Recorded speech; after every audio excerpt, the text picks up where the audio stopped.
नमस्कार, times of Swaraj में आप सबों का स्वागत है। मैं हूं संतोष सिंह और आज हम टाइम्स ऑफ स्वराज में चर्चा कर रहे हैं कि तीसरे चरण के चुनाव में कुछ इंडिकेटर को हम समझने की कोशिश कर रहे हैं और अब बहुत सारी चीजें सामने आनी भी शुरू हो गई है। Kurmi politics, Kushwaha politics, Sahni politics, बढ़ई की पॉलिटिक्स, अति पिछड़ा में भी बहुत सारी ऐसी जातियां हैं जिसमें डिवीजन साफ दिख रहा है। दलितों में संविधान को लेकर जो एक अलग तरीके का कह सकते हैं कि नैरेटिव इन लोगों ने जो सेट किया है, उस नैरेटिव का भी असर दलित मतदाताओं पर देखने को मिला है। लेकिन जो मूल बात है, वो मूल बात ये था कि मुकेश सहनी के आने से क्या वाकई में सहनी वोटर में डिवीजन हुआ है क्या? क्योंकि मुकेश सहनी खगड़िया से 2019 में चुनाव लड़े थे और उस दौर में उम्मीदवार होने के बावजूद भी सहनी मतदाता मुकेश सहनी के देने के बजाय एनडीए को वोट किया था।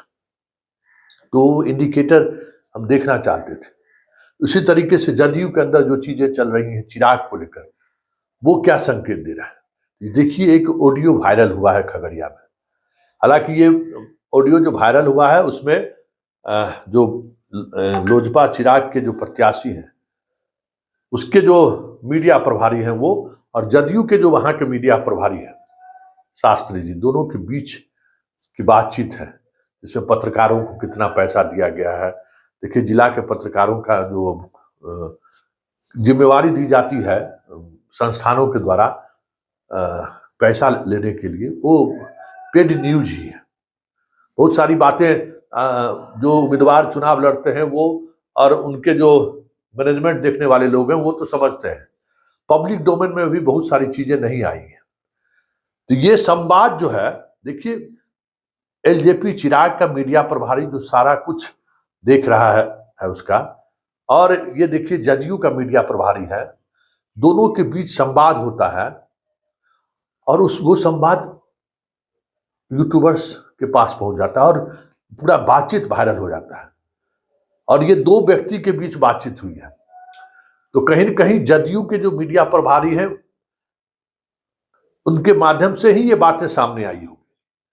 मतलब जदयू को लेकर जो बातें कही जा रही हैं या जदयू को लेकर जो चर्चा हो रही है कि चिराग को लेकर जदयू का वोटर भी और जदयू के पार्टी के पदाधिकारी भी, नीतीश कुछ भी कह दे, सहज नहीं है।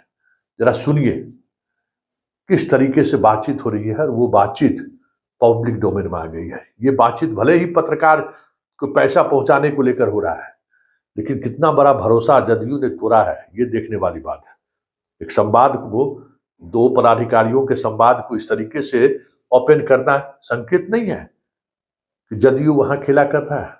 तो है, इन लोग को जब प्रेस कॉन्फ्रेंस होता है तो इन लोग को भी बुला लीजिए और आज रात में जो है ना एक तो आप सूचना निकाल दीजिए कि सबसे 8 बजे मिलेंगे रात को।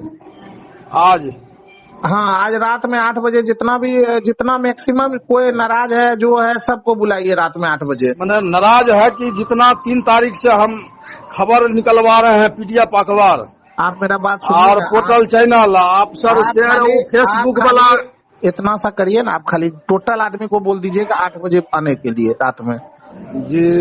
अच्छा ठीक, कहाँ हम उस हिसाब, हम तो पेपर वाला सब हम कर ही रहे हैं, बाकी यहाँ लोकल जितना नहीं पेपर में सर आप नहीं कर रहे हैं। पेपर में आप संपादक से किए हैं, यहाँ पत्रकार मुंह हिब रहा है। पत्रकार है वोटर, कोई राजपूत है, ब्राह्मण है, वैश्य है, सब उदास है। पत्रकार कौन बोला आपको? चारों में से बताइए तो। निर्भय जी से लेकर के अनुज से लेकर के जितेंद्र बबलू से लेकर के किसका, कौन बोला आपको? कौन लोकल को नहीं लिए हम? बोला कि संपादक से बोले हैं कि मैनेज हो गया।